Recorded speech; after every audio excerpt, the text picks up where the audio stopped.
Hai semuanya, perkenalkan kami dari kelompok 6 akan membahas materi mengenai Crohn disease dan IBD. Yuk, simak video berikut ini ya. Pada suatu hari, Bapak AS berumur 54 tahun berjalan sore. Tiba-tiba perutnya kesakitan dan dia dibawa lari ke rumah sakit terdekat. Dokter yang menanganinya menanyakan keluhannya, dan Bapak AS bercerita bahwa 1 tahun yang lalu ia pernah merasakan kesakitan yang sama, yang dimana keluhan utamanya buang air besar disertai darah, dimana sakitnya hilang timbul. Terakhir buang air besar sebanyak 1 kali yang disertai darah dan cairan serta merasakan nyeri perut sejak 2 bulan yang lalu. Dirasakan hilang timbul. Nyeri perut dirasakan di perut bagian tengah seperti diiris-iris dan menjalar ke seluruh perut. Pasien juga merasakan mual namun tidak sampai muntah. Dan ditemukan juga penurunan nafsu makan serta penurunan berat badan kurang lebih 8 kg dalam setahun ini. Pasien pernah dirawat di rumah sakit karena mengalami buang air besar disertai darah sebulan yang lalu. Pasien mengalami riwayat kolesterol tinggi dan penyakit darah tinggi sejak 5 tahun yang lalu. Pasien mengonsumsi nifedipin namun tidak teratur. Riwayat penyakit yang diderita pasien antara lain diabetes mellitus, gangguan jantung, penyakit paru, dan penyakit ginjal. Pasien tidak memiliki riwayat alergi, obat, maupun makanan. Dokter yang menanganinya langsung mendiagnosa bahwa Tuan AS menderita penyakit Crohn. Apa sih itu penyakit Crohn? Penyakit Crohn adalah salah satu penyakit radang usus kronis yang menyebabkan peradangan pada lapisan dinding sistem pencernaan, mulai dari mulut hingga anus. Namun, kondisi ini lebih sering ditemui dan terjadi pada bagian usus halus serta usus besar atau kolon. Nah, penyakit Crohn ini dapat terjadi pada pria maupun wanita dari segala usia. Kondisi ini dapat menyebabkan rasa sakit di perut, tubuh terasa lemah, bahkan dapat menimbulkan komplikasi yang mengancam nyawa penderitanya. Manifestasi klinik penyakit Crohn. Gejala penyakit Crohn kerap dianggap serupa tapi tak sama dengan penyakit radang usus yang lainnya. Manifestasi klinis penyakit Crohn bervariasi dari yang ringan sampai berat selama kondisi relaps. Manifestasi klinis dibedakan menjadi 3, yaitu manifestasi umum seperti demam, penurunan nafsu makan, penurunan berat badan, dan amenorea. Yang berikutnya manifestasi intestinal seperti diare, buang air besar berlendir sampai berdarah, diare malam hari, dan nyeri perut sampai kram. Terakhir ada manifestasi ekstraintestinal seperti manifestasi sendi atau artropati perifer, manifestasi kulit atau erythroderma nodosum, manifestasi mata atau skleritis, manifestasi hepatobiliar atau colitis sclerosis primer. Untuk patofisiologi penyakit Crohn masih belum diketahui pasti. Namun, beberapa teori menyebutkan bahwa penyakit ini berkaitan dengan infeksi spesifik persisten, dysbiosis, defek fungsi barrier mukosa, defek clearance mikrobial, dan penyimpangan regulasi imun. Patogenesis Crohn. Infeksi patogenesis Crohn yaitu 2 makro utama yang diduga berkaitan dengan perkembangan penyakit Crohn dan Mycobacterium alveolum dan Escherichia coli. Infeksi patogen yang bersistem pada penyebabkan kerusakan jaringan, infeksi makro dan sel imun lain pada mukosa internal, inflamasi transmural, dan penyempitan lumer.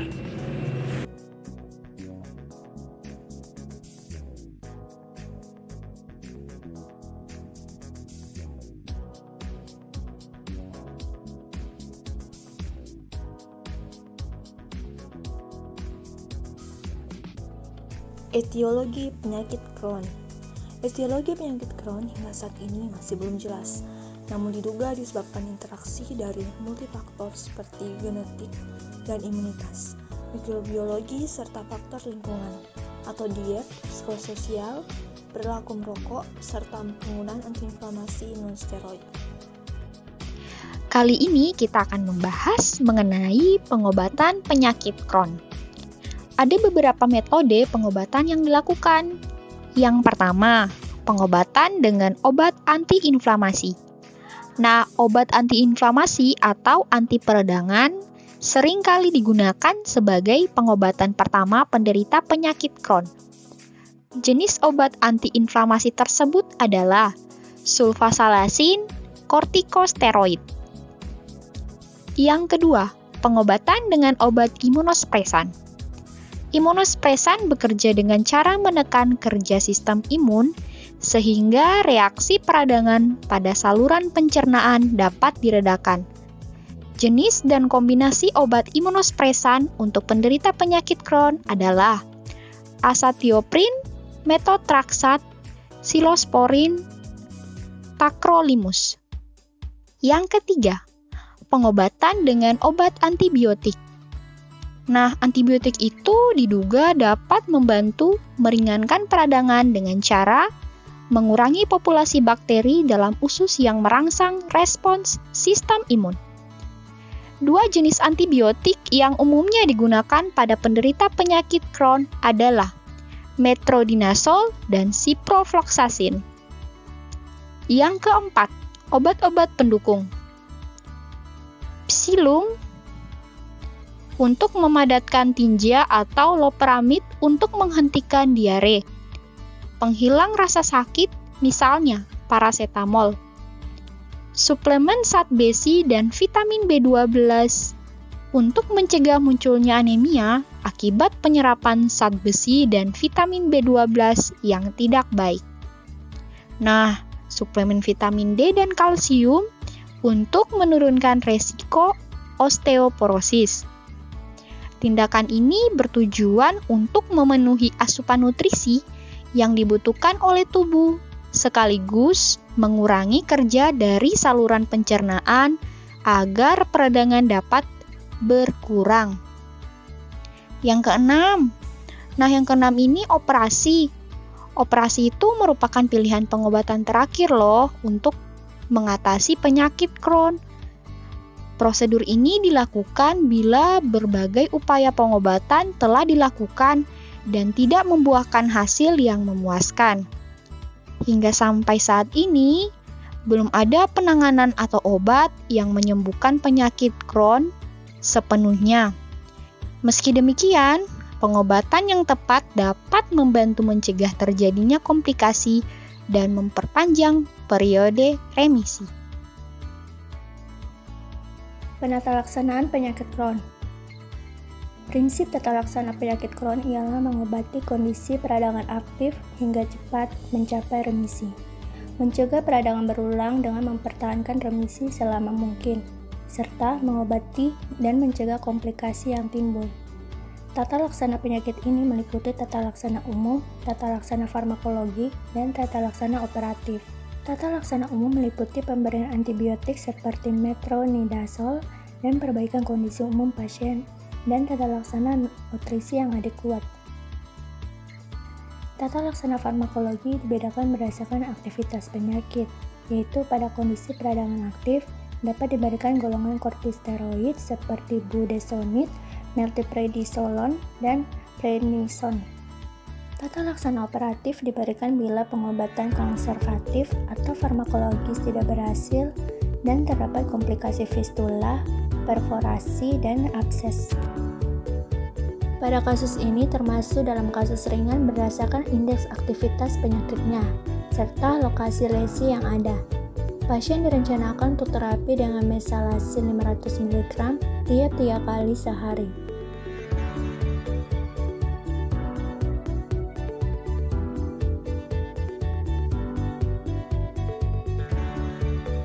IBD atau Inflammatory Bowel Disease merupakan penyakit radang usus kronis yang menyebabkan peradangan di saluran pencernaan. Kolitis ulceratif ini biasanya hanya pada lapisan terdalam dari usus besar atau kolon dan rektum. IBD biasanya berkisar dari ringan sampai parah. Menderita penyakit ini menempatkan pasien pada resiko yang lebih tinggi untuk menderita kanker usus besar. Gejala dari IBD bisa dapat berupa pendarahan rektum, diare berdarah, kram perut, dan nyeri.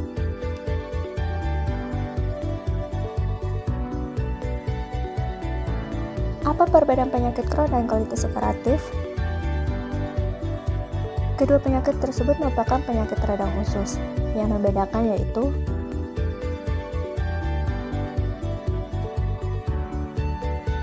pada penyakit Crohn menyebabkan kerusakan dimanapun saluran GI. Klasifikasikan dengan penyakit yang berhubungan dengan imunitas atau gangguan kekebalan imun, dan dicetuskan oleh patogen. Sedangkan pada penyakit colitis ulceratif terjadi di usus besar, klasifikasi yang diobati dengan penyakit autoimun atau protein-protein tubuh sendiri yang memicu sistem kekebalan tubuh untuk menyerang dirinya sendiri.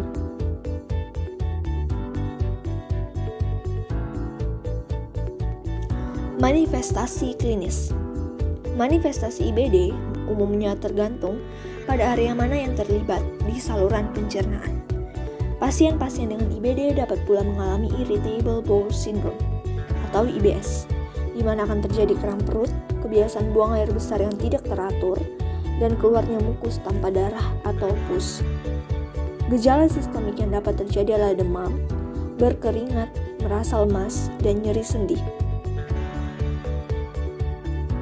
Faktor risiko colitis ulceratif. Ulceratif colitis dapat terjadi pada siapa saja, namun lebih berisiko terjadi pada orang dengan kondisi berikut. Yang pertama, berusia di bawah 30 tahun. Meskipun begitu, beberapa orang baru terserang ulceratif colitis setelah usianya di atas 60 tahun. Yang kedua, memiliki riwayat ulceratif colitis dalam keluarga, mencakup orang tua, saudara kandung, ataupun sepupu. Kapan sih penderita IBD ini harus berkonsultasi dengan dokter? Yang pertama, segera periksakan diri ke dokter jika mengalami demam selama 2 hari, sakit perut, diare lebih dari 6 kali, dan mengalami BAB yang disertai dengan nanah. Pasien IBD ini harus sering memeriksakan diri ke dokter secara rutin untuk memantau perkembangan penyakit dan mengevaluasi pengobatan. Nah, teman-teman, perlu kita ketahui 5 hingga 8% penderita colitis ulceratif terkena kanker usus besar atau kanker kolorektal. Oleh karena itu, lakukan screening kanker usus tiap 1 hingga 2 tahun sebagai pencegahan.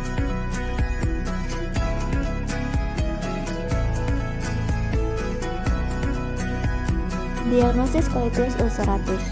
Pada tahap awal pemeriksaan, dokter akan menanyakan gejala yang dialami pasien, serta riwayat penyakit pasien dan keluarganya.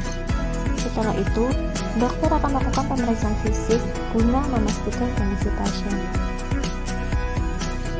Untuk menentukan colitis ulceratif, dokter juga akan melakukan beberapa pemeriksaan penunjang yang meliputi pemeriksaan sampel tinja dan kolonoskopi. Dokter juga akan melakukan beberapa pemeriksaan di bawah ini untuk melihat kemungkinan komplikasi pada pasien, yaitu tes darah untuk memeriksa anemia, ronsen, CT scan, dan MRI untuk melihat kondisi rongga perut secara keseluruhan. Pengobatan colitis ulceratif bertujuan untuk meredakan dan mencegah kekambuhan gejala.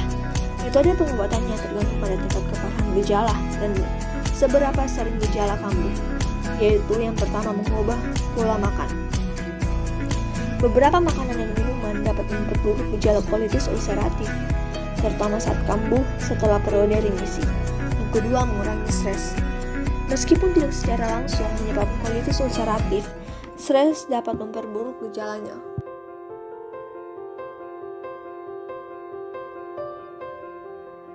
Yang ketiga, mengonsumsi obat-obatan. Dokter dapat meresepkan obat-obatan untuk mengatasi colitis ulceratif. Jenisnya tergantung pada tingkat keparahan gejala. Obat-obat umumnya yang diberikan antara lain yang pertama itu obat anti radang seperti sulfasalazin dan kortikosteroid, obat imunosupresan seperti azathioprin dan siklosporin, obat pereda nyeri, paracetamol. Jangan menggunakan obat antiinflamasi non-steroid karena dapat memperparah gejala colitis ulceratif. Antidiare seperti loperamid dan antibiotik. Yang keempat, menjalani operasi. Operasi merupakan pilihan terakhir jika metode pengobatan lain tidak mampu meredakan gejala yang sudah parah. Tujuan operasi adalah untuk mengangkat sebagian atau seluruh usus besar secara permanen. Untuk penata laksanaan IBD dapat dilakukan dengan terapi obat-obatan, pembedahan, maupun kombinasi keduanya. Pendekatan terapi farmakologi pada pasien IBD yaitu terapi berdasarkan gejala dan pendekatan secara stepwise dengan obat-obatan sampai respon yang diharapkan tercapai. Adapun terapinya yang pertama, terapi simptomatis. Karena biasanya pasien IBD memiliki gejala seperti diare, spasme atau nyeri, ketidaknyamanan, epigastrium, maka diberikan obat-obatan seperti anti-diare, antispasmodik, pereda asam lambung, dan lain-lain. Yang kedua yaitu terapi stepwise.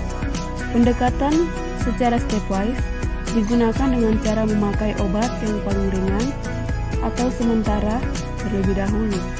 Jika obat itu gagal, obat-obatan pada tahap berikutnya yang digunakan. Yang pertama, step 1 aminosalisilat. Step yang kedua yaitu antibiotik. Step yang ketiga yaitu kortikosteroid. Step yang keempat yaitu imun modifier 6-MP dan azathioprine. Step yang kelima yaitu terapi eksperimental. Yang ketiga yaitu intervensi pembedahan. Pendekatan dengan terapi pembedahan pada IBD bervariasi tergantung pada penyakitnya.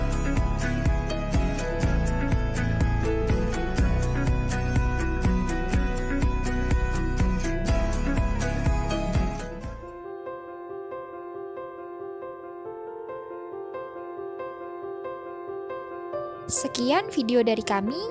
Terima kasih telah menonton.